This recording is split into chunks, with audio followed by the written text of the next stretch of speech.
The COVID-19 pandemic hasn't been good for China's Belt and Road Initiative.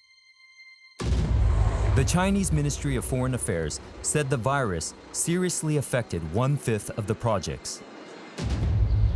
Now, version 2 of the Belt and Road is emerging.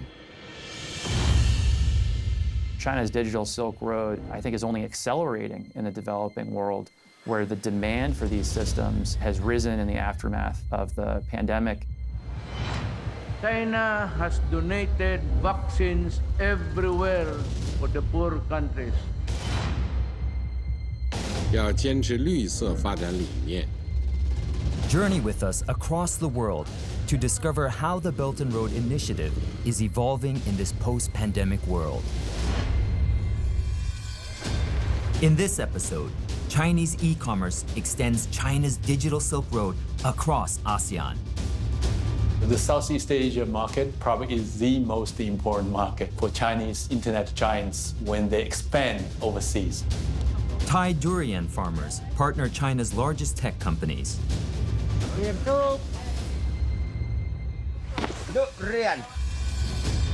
Youths hooked on China's social media innovations. I don't use Facebook at all. TikTok is the one that takes up most of my time. I just cannot stop scrolling. And Huawei's bold new plans for business in the region. From 4G to 5G, and then from Wi-Fi 5 to Wi-Fi 6, where you are able to connect at home for more than 1 gigabit per second. Whether it's in the sky or the deep blue sea. Stand by, please. We will be going with the Zodiac. China-built infrastructure for the digital future is taking shape.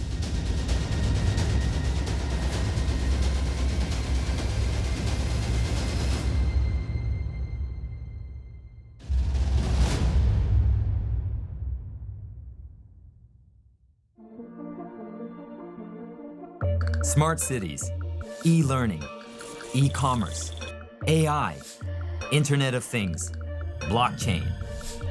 For every single ASEAN country, the future is digital. The biggest foreign investor in ASEAN's digital push? China. And in this pandemic, the Chinese government has doubled down on its Digital Silk Road initiative, making it a new key plank of its signature Belt and Road initiative.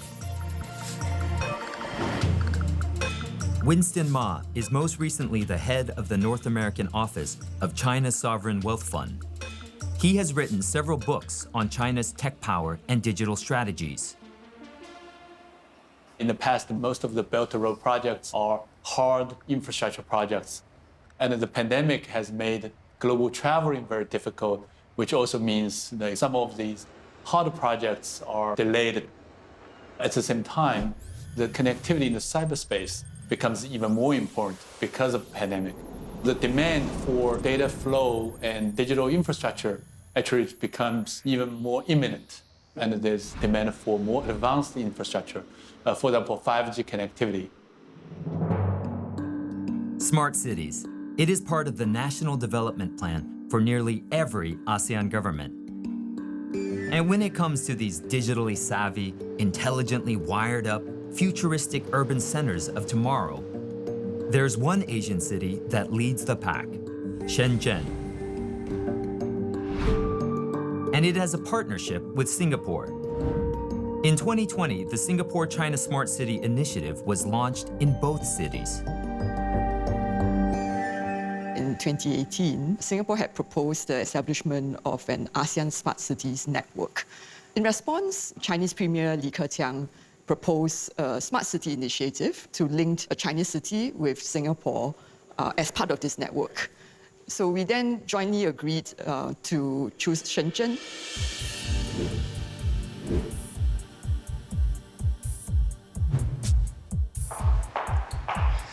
欢迎光临我们深圳创新中心。恩视讯深圳创新中心是于2021年1月18日成立的。创新中心的成立也是响应深圳和新加坡政府间的一个联合项目，也就是新加坡深圳智慧城市项目。那么通过创新中心，我们希望能够更好地与本地以及区域的客户、合作伙伴一起来推动整个区域的人才交流。在墙上我们专门贴了 Co-Create， 也就意味着我们希望通过这个中心，真正能够跟我们的客户和合作伙伴完成一些联合的创新。Over 100 people work here for companies both big and small. RoboWorks is a robotics startup in China currently incubating at the facility. Their invention is a robot that picks and packs agriculture produce. 比如说，在一个大型农场里面，我们可能布上100个这样的一些机器人，那我们就可以通过一个定性的软件管理平台，去管理这些机器人，然后让它可以24小时不间断的采集，然后运输，然后让整个农场的运营啊，然后它的物流啊更加的顺畅。可以容纳20公斤的。20公斤的，对哦，所以也不小。雷博科技会利用 NCS 的机器人管理平台，它的在地的一些服务，它在东南亚地区的强大的一些销售团队，那可以更快的把这个解决方案更快复制到其他地域，然后把成功的经验输出到我们一带一路的一些国家。Another company with a project here is DBS, a bank from Singapore. When you actually look at Shenzhen, you have to think of it as a major innovation technology hub, not only just in China, but also in the world. DBS, on the other hand, we are looking at emerging technologies that will potentially disrupt the industry or shape the future of finance. So in many ways, I think the reason why we are in Shenzhen is really to assess the local talents. And the technologies like 5G, IoT, AR/VR, and blockchain. The ability for us to be embedded within the ecosystem is a big plus for us. 自然有2个主旨，第一就是如何帮助新加坡的公司更好的在中国落地，另外一个就是如何能够帮助中国的企业更好的走向区域的市场。The Shenzhen Smart City Initiative is really what we call a government-guided but enterprise-led initiative. So what we do is lay down some of the foundations, some of the facilitation for companies on both sides to discover solutions, to discover demands. Of course, we work very closely with one of the Chinese agencies dealing with big data, as well as their Ministry for Commerce. We hope that Shenzhen and Singapore could really be the two nodes to link the Greater Bay Area, which is a thriving economy, as well as what is an increasingly exciting digital economy in Southeast Asia. Across the world, China has more than 500 smart city pilot projects underway. In Southeast Asia, China also has ongoing smart city projects with Malaysia, Thailand, and the Philippines.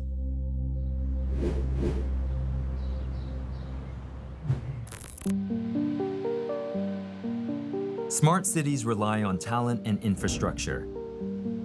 And the leading Chinese company developing both requires no introduction. In its Singapore AI lab, staff are conducting a workshop for students. This is one of dozens of events that take place each year as Huawei expands its partnerships with schools, industry associations, and businesses. Its 5G controversy has not slowed down its partnerships. So far, we have actually arranged with all our partners and to reach out to more than 500 people to work together with us in Digis Labs since the last quarter of 2020. Collaboration with local tertiary institutions are a part of Huawei's operations in Singapore. The company has trained dozens of teachers across different schools in using its technology. These girls are winners of the Huawei Tech for All competition, which was organized as part of a Huawei Tech Bootcamp. Their winning project is a set of smart glasses for dementia patients. Upon wearing them, it can do functions such as facial recognition to recognize the faces in front of them, and then it can track the location of where they are. This is the prototype of our product, Smart. Dementia patients sometimes cannot recognize their family members, so these glasses serve as reminders. Thank you, your daughter. An app linked to the glasses also indicate the location of the wearer. To build an app, create a GPS tracker, and design a facial recognition software was no easy feat for these 19-year-old students. Huawei allocated engineers to assist the students every step of the way. For example, for my part, is GPS tracking system. At the beginning, when writing the code, and actually everything I think should be fine, but at last it doesn't work. And I'm so confused and stuck there for like quite a few days. And I personally asked my teacher who's in the training session before. Huawei actually spend more than 15% of our annual revenue into R&D. So our total spend over in R&D, for example, in year 2020, amounted to $20 billion US. So that's actually a immense, investment over in looking and trying to innovate ourselves with, the cutting-edge technology and also tomorrow's technology. So with that bearing in mind, we are actually working with Singapore IMDA on the Seeds for the Future. So through this program, they will actually have a visit into Huawei Shenzhen headquarters, have a short stint of stay and working experience with our scientists to know what Huawei is developing and what Huawei roadmap is. And with that understanding, we hope when they come back to Singapore and coupled together with their academic study, they will become more ready, for the industry, when they graduate. Outside of Singapore, Huawei also has talent development programs across the region. We believe Southeast Asia is going to go into an unprecedented growth over in the next 10 years. What Huawei are actually currently offering over is the communications technologies, and that goes from 4G to 5G, and then from Wi-Fi 5 to Wi-Fi 6, where you are able to connect at home, for more than 1 gigabit per second, and also for fiber optical transmission rather than copper transmission, and many more. We are also looking into working with many governments to provide rural coverage, because I think bridging the digital divide over in the rural community is also something very important. So much of news around Huawei in the past year has focused on security risks. But Huawei is so much bigger in ASEAN than just providing 5G equipment. It has built networks with schools, businesses, and governments. It is rapidly expanding its enterprise business, which helps companies to digitize. That business grew by 18% in the first half of 2021. It is also rapidly expanding its cloud business, as other segments, like smartphones and telecoms infrastructure, come under pressure from US sanctions. All these point to the fact that the relationship that Huawei has with ASEAN runs deep.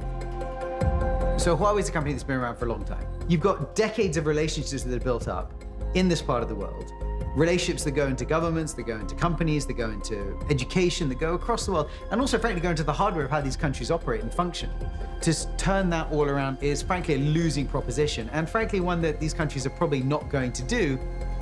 As companies consider the costs of technological decoupling, consumers sign up for another pillar of a digital Silk Road: retail therapy. We are celebrating 11/11.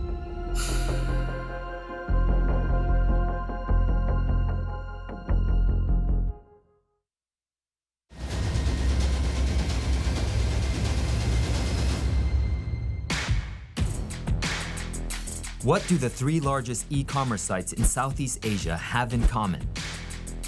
The answer is Chinese equity. Lazada is part of the Alibaba Group. Tokopedia, the dominant e-commerce player in Indonesia, is also backed by Alibaba.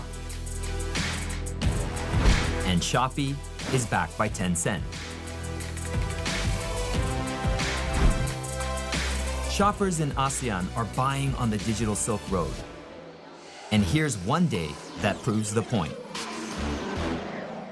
Good evening, mga ka-Lazada, and welcome to Lazada 11/11 Super Show! Singles Day, 11/11. The day meant to represent 4 bare sticks, or singlehood, is now the largest retail event in the world. Singles Day was started by China tech giant Alibaba in 2009 as a mega sales event for singles to shop on the e-commerce website Taobao. A few years ago, Singles Day was mainly an event in mainland China. Not anymore. In 2021, Alibaba and JD.com racked up around $139 billion worth of sales across their platforms on 11/11. In Southeast Asia, 800,000 brands participated in 11/11 on the Lazada platform.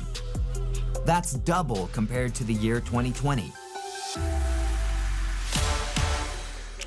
Many brands have also adopted a method that has proven to be a hit in the China market: live streaming. 5, 4, 3, 2.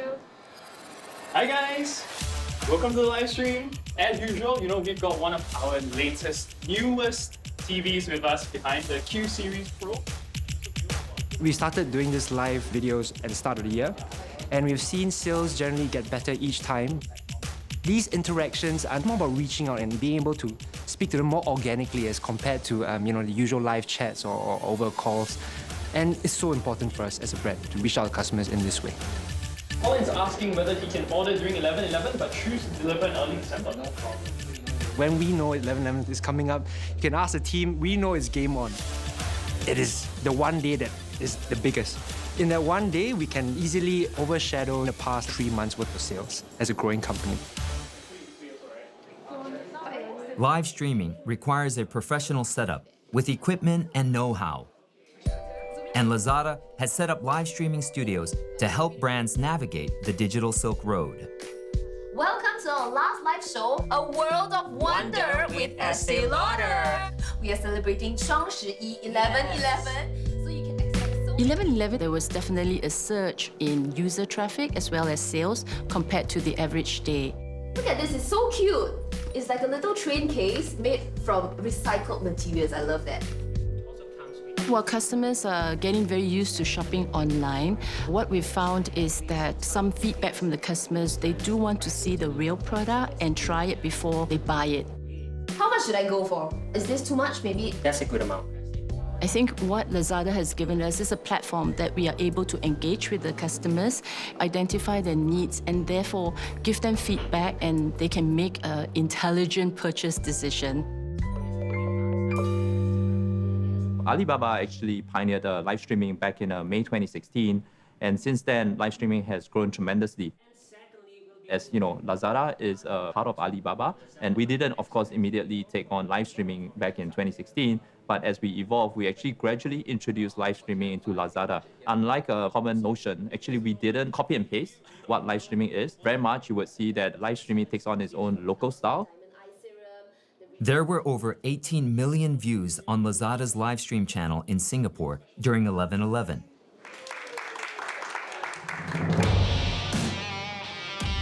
"11/11 is peak traffic day. But the digital Silk Road is, of course, an evergreen affair. Over in Indonesia, the pandemic has turbocharged business for Lazada and Alibaba. The number of SMEs that got onboarded on Lazada Indonesia has grown more than 3 times since the beginning of pandemic. Based on the latest research that we did in Indonesia, only 13% of SMEs in Indonesia are digitally enabled already, meaning we still have a big room to grow. Tapping on Alibaba's expertise has helped Lazada Indonesia scale its business fast. Alibaba sent a lot of engineers, experts to Lazada as their secondment to help us to develop our platform that is tailored for sellers in Southeast Asia.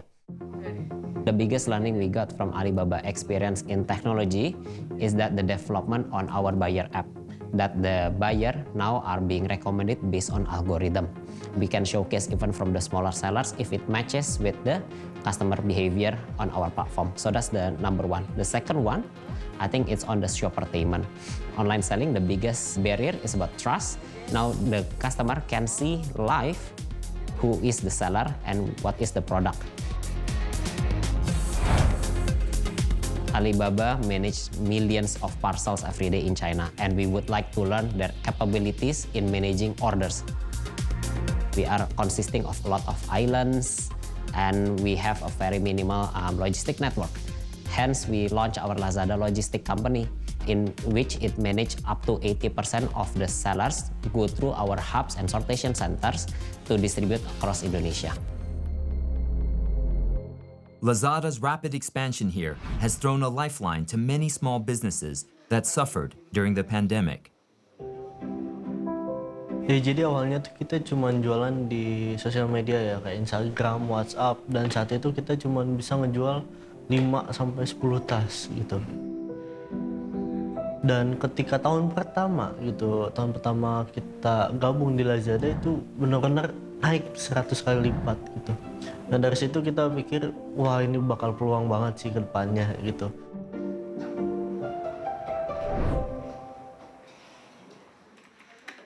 To support sellers, many of whom are taking the first step to digital transformation, Lazada Indonesia set up an online university.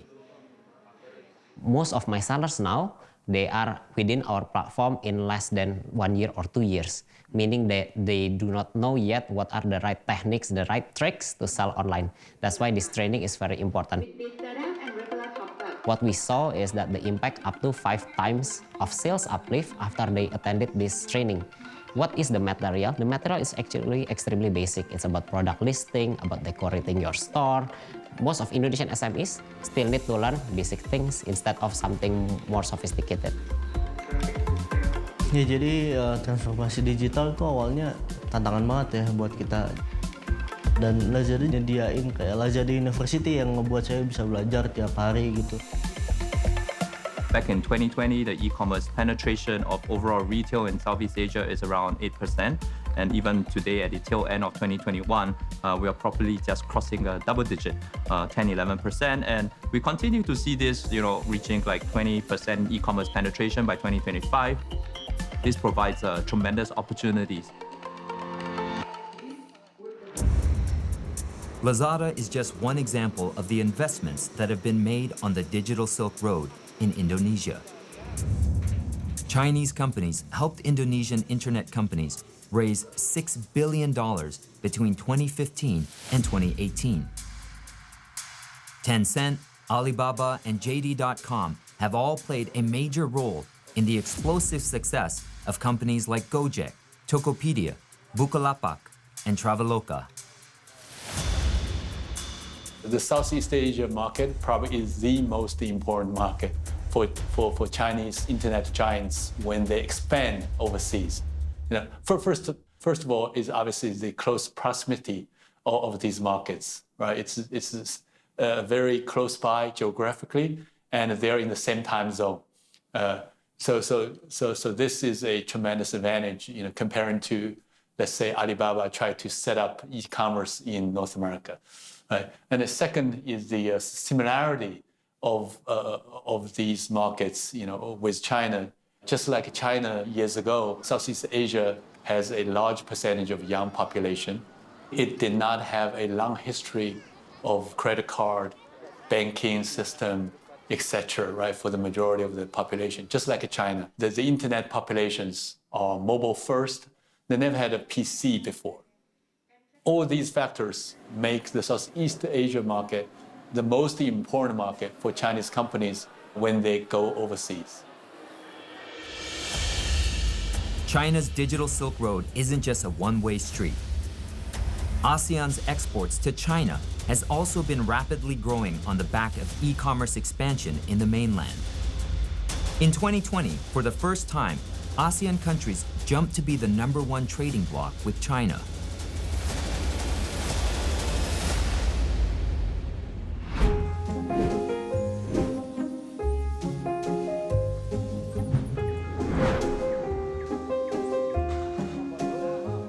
In Thailand, farmers are preparing to export fruit on the digital Silk Road.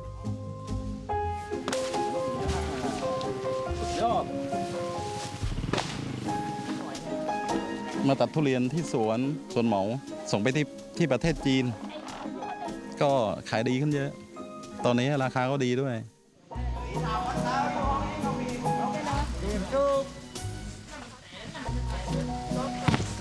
นักเรียน The buyer of these durians is JD.com. It is one of the largest e-commerce players in China, rivaled only by Alibaba's Taobao. This plantation owner here, together with many others, have seen some serious windfall from the digital Silk Road.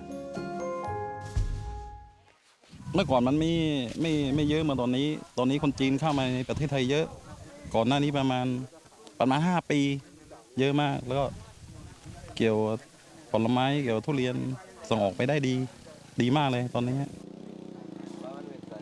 ตั้งแต่เท่าแก่จีนมาเข้ามาเมืองไทยนะก็ชีวิตดีขึ้นมีกิ๊กเยอะมีอะไรอีกตั้งแต่แบบชีวิตดีขึ้นมีอะไรอีกบ้างมีกิ๊กมีรถเพิ่ม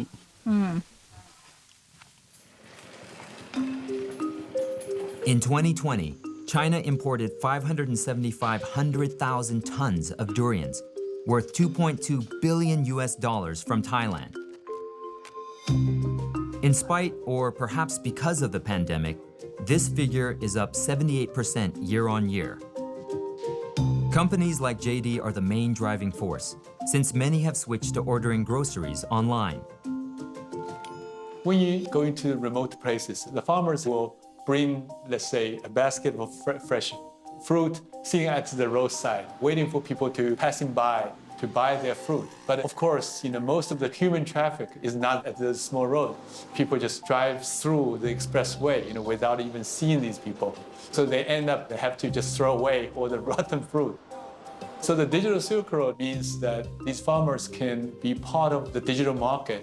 And when you add the linkage with global platforms, essentially they can not only sell domestically, but also they can reach global markets. ณ เวลานี้ตลาดจีนสำคัญกับชาวสวนทุเรียนอย่างไรแค่ไหน 100%น่ะสำคัญ 100% สำคัญมากถ้าไม่มีพ่อค้าจีนก็ราคาไม่แบบนี้หรอกกินไม่หมดนะนี่กินหมดนะนี่ไปจังหวัดนึงก็กินไม่หมดนะเนี่ยคนกินเดี๋ยวลองกินด้วยยุมเดียวหมดเปล่าเนี่ยอันนี้อันเดียวกินไม่หมด On the JD Fresh website in China, the search for durian results in hundreds of hits, with durians of every imaginable size and breed. The fruit's journey from Thailand to more than 600 cities in China demonstrate the technological prowess of the digital Silk Road.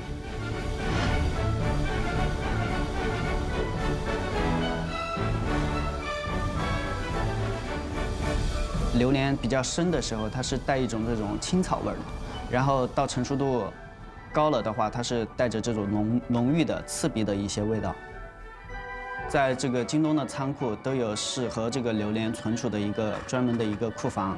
然后呢，我们主要是通过3方面的时间，一个是这个清关跟运输的时间，另外一方面呢是在京东的库房周转的时间，第3呢是从京东的库房送到消费者手里边这3个的时间来控制整个榴莲的成熟度，来确保我们这个消费者拿到榴莲的时候，这个成熟度是正好的。Durians that have arrived from Thailand are first disinfected in the warehouse, and then the process begins. 供应商到货之后，我们会对商品进行一个查验，不合格的商品是不能入库的。就是我们抽检也是有严格的要求的，从上中下都会进行一个抽检。这个环节是咱们打包的一个环节，就是现在打包这个就是需要冷链运输的一个商品，就是它会运到我们京东的冷链箱，里面咱们有4块冷媒，来保证箱体的温度保持在0到4度。你动下那个箱子，哥们儿，那个箱子动。这个环节是咱们打包的下一个环节，是塑封。这2台塑封机的每天大概作业在8000到1万件左右。Durians usually spend 1 day in this warehouse, and then they're out for delivery. If you lived in a major city in China and you were craving durian, you will be able to get it delivered on the same night if you place your order on JD before 11 a.m.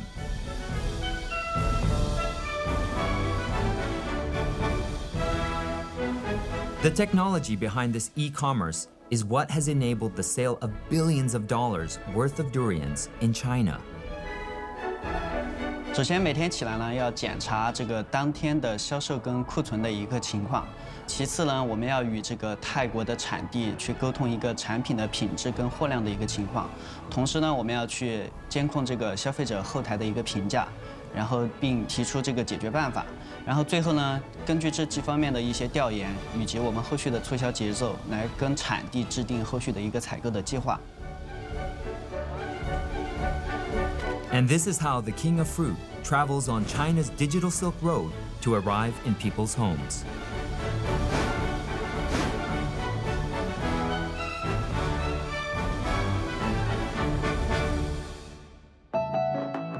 ASEAN exporters on JD's platform have reason to be optimistic. E-commerce sales now represent over half of total retail sales in China, and it keeps growing. In ASEAN, the pandemic has also accelerated digital retail. In 2020, the e-commerce market nearly doubled from $38 to $62 billion. And it is projected to hit $172 billion by 2025. JD has teamed up with Thai retail giant Central to tap on this demand there. Back in 2018, that's when the two giants become one as JD Central. And we have grown very significantly, around 1,000% already, since we launched in 2018. All the technology that we are using right now is actually from JD.com. Utilizing their technology actually helped us a lot to leap forward, right? And not just starting everything from scratch. Southeast Asia is a booming market, and Chinese tech titans all have their eyes on the prize. E-commerce is just the start of it.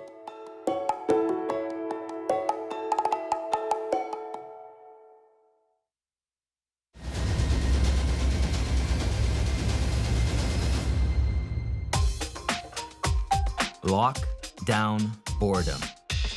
Who would have thought before the year 2020 that a pandemic will propel China's digital Silk Road into your bedroom? TikTok has been downloaded over 300 million times in Southeast Asia, a region with a population of about 630 million. In countries such as Indonesia, Thailand, Malaysia, and the Philippines, TikTok is among the top 5 app downloads.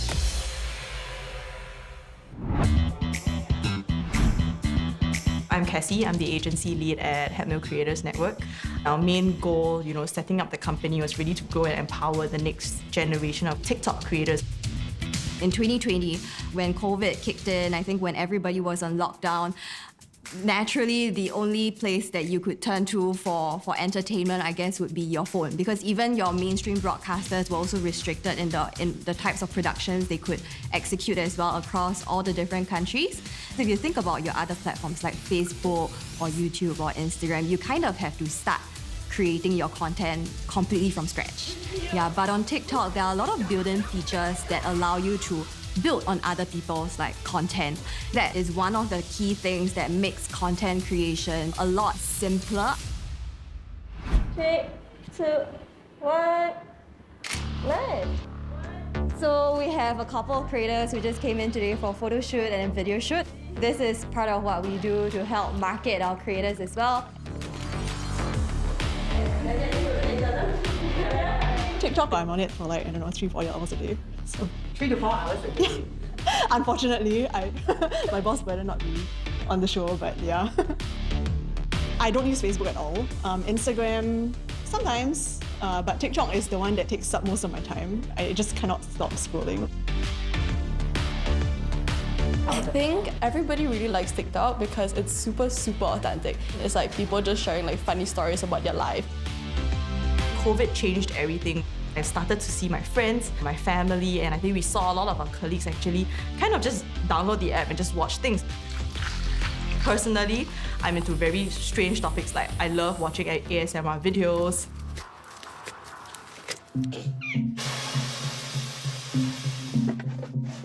There's also a ton of like Midwestern moms on TikTok that, you know, just arrange their fridge and go supermarket shopping, and it's just so therapeutic to watch them like arrange their houses. And you would never imagine this kind of content kind of working on like YouTube, you know, where it's long form. You're not gonna watch a 7-minute video of someone stocking their fridge, right? But you might want to watch a 30-second video of someone stocking their fridge.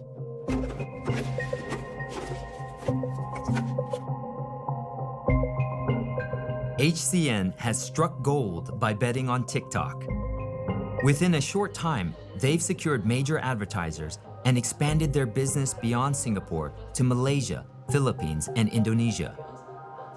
Some of the clients that we work very closely with are like your McDonald's, KFCs. Fast food is a huge one. We also work quite closely with makeup, fashion, beauty brands like, you know, your L'Oreal's, Urban Decay, Innisfree, just to name a few.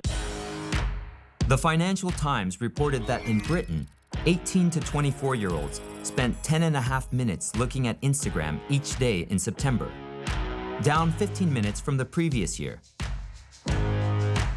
The same group spent more than half an hour watching TikTok videos. There is no data for how much time youths in Southeast Asia spend on TikTok. But one thing is clear, the longer the pandemic, the more time one spends on China's digital Silk Road.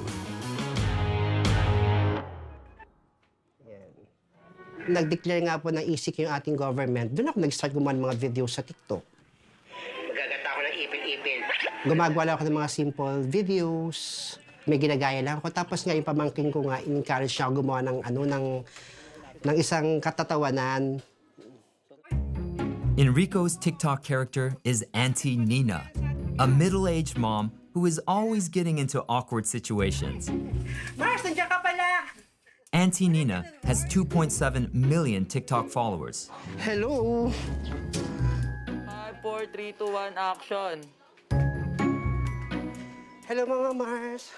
Nung in-upload na nga namin sa TikTok, yung video na ginawa namin, ilang minuto lang, nag-trending talaga siya. Halos 5 million na 2 million yata yung views nung video na unang-unang ginawa namin.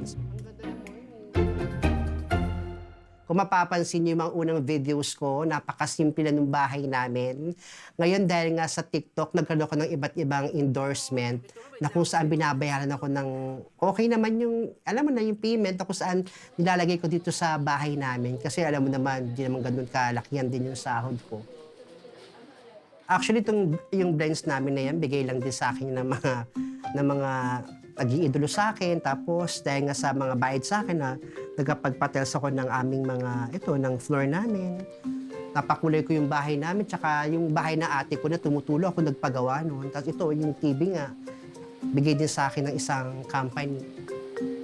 Lahat ng pamangkin ko, natutulungan ko. Nanay ko, nabibili ko yung gamot niya, nabibili ko yung mga pangangailangan niya na sa pang-araw-araw. Tapos ayun, ako yung provider kasi ng family eh. So, itong TikTok talaga ay napakalaking tulong sa akin. Laki talaga ng binago ng TikTok sa buhay ko. TikTok, it sort of has democratized the way that content is distributed. Like, it's not just restricted to looking a certain type of way, but now even someone in a suburban population as well is able to find and to slowly build that clout for themselves as they grow on the platform. The global implication here is that TikTok is a good example that China is ahead of the world, including the US, in some of the mobile internet innovation in terms of integrating entertainment contents, social network, and e-commerce at one platform. Right? When you look at the US market, Facebook, frankly, is copying a lot of the successful exercise, on the TikTok platform.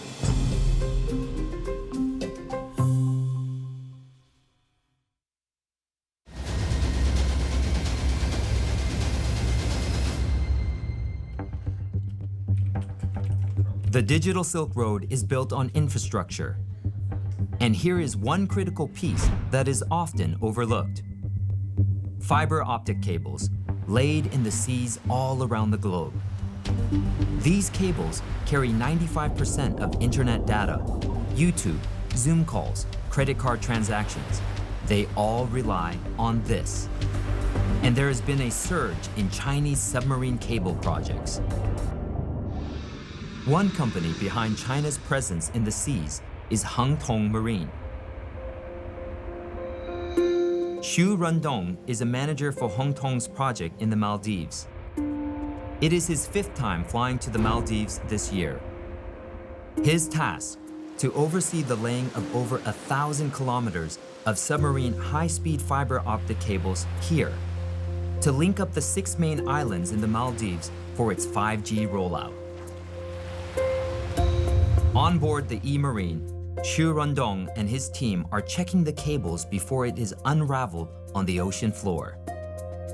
This cable here is 318 kilometers in length. This massive cable is literally just a drop in the ocean for Hengtong, which has already laid more than 10,000 kilometers of undersea cables globally. Over in Washington, Jonathan Hillman has been studying connectivity initiatives in Asia for the last 6 years. So about 10% of the world's subsea cables have involved a Chinese supplier. And that's, 10% sounds like maybe that's not that much, but that's up from, essentially zero a little over a decade ago. So this is really an area in which there's been some pretty rapid movement. The high-tech factory that manufactures these cables is located in Suzhou, China.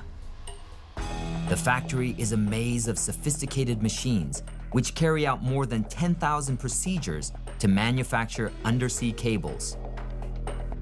Step 1. Making a solid glass rod known as a preform. This thing that looks like a stretched out water balloon is the very basis of our internet connections. It spends 20 hours in the furnace, and then it gets pulled into fiber optic cables. This process is a closely guarded trade secret. It used to be only a small handful of companies, like Corning from the US, Sumitomo Electric, and Prysmian Group from Europe, that possessed this technology. 光棒每一年我们都向别人去采购的话，是受制于人的。 Hengtong says it took over 30 years of R&D for China to develop its own preform technology. Now, Hengtong has become a key global market player.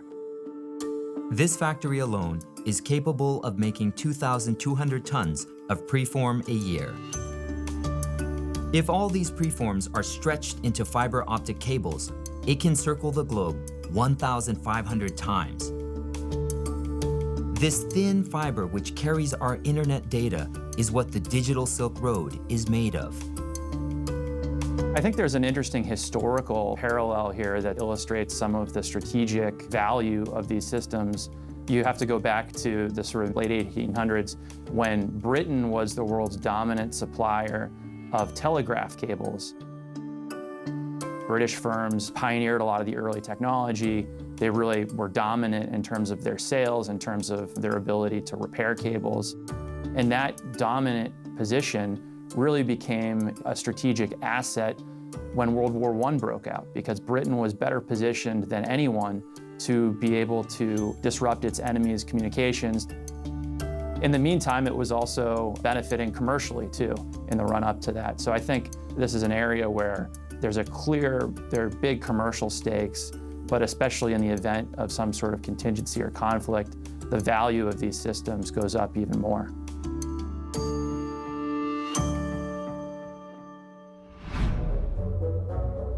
In the Maldives, workers prepare to pave the digital Silk Road. Okay, Roderick, stand by, please. We will be going with the Zodiac. The cables that connect to the land are swaying in the strong tides. On board the E-Marine, a red float is attached to every 5 meters of submarine fiber optic cables. A machine slowly unravels the cable and lowers it into the ocean at a speed of 5 meters per minute. Divers work underwater to lay it on the ocean floor. Subsea cables are the world's information superhighways, carrying over 95% of international data. That's everything from your YouTube videos to Zoom calls to transactions for credit cards. China's digital Silk Road here has been paved at an astonishing speed. In just 32 days, they have connected all 6 major islands in the Maldives and laid 1,155 kilometers of subsea cables. 在马尔代夫铺设的这个光缆是我们单个项目突破1000公里，我们为此奋斗了5年多。在不远的将来我们的目标不仅仅是这片马尔代夫的海域，我们希望跨越太平洋走向大西洋更广阔的海面。 The subsea digital Silk Road is fast expanding. In 2021 alone, 3 state-owned Chinese companies had ownership stakes in 31 newly deployed cables, most of them outside China. China's digital Silk Road has penetrated every segment of ASEAN's digital economy. Mga Mars, daw ako makataagos eh.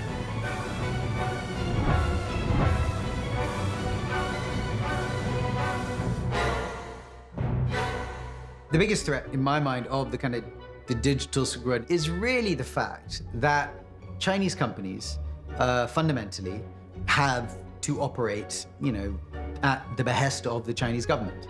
And the Chinese government has shown itself increasingly to be incredibly erratic in dealing with some of these firms. So for example, the very abrupt removal of Jack Ma from the public sea. And we see the world's biggest IPO suddenly come grinding to a halt. The CEO of TikTok, in fact, finally decided that he was going to quit, stepping back from his company. This to me is a pretty large risk factor for anybody thinking seriously about engaging with these companies going forwards, because the truth is you don't know what might suddenly happen. Half of the world population has no basic internet connectivity. So this digital divide is still huge. The main first benefit of the digital Silk Road is very simple, just to get people connected. Because if the Thailand farmer is not connected, that guy is missing out a lot, right? He cannot sell his stuff more efficiently. He could not even experience TikTok, have some fun, right? And then the second aspect is about this global trade, especially after pandemic. More and more transactions are moving to online. So this digital Silk Road will help build up the global supply chain post-pandemic so that we can have more robust supply chain online.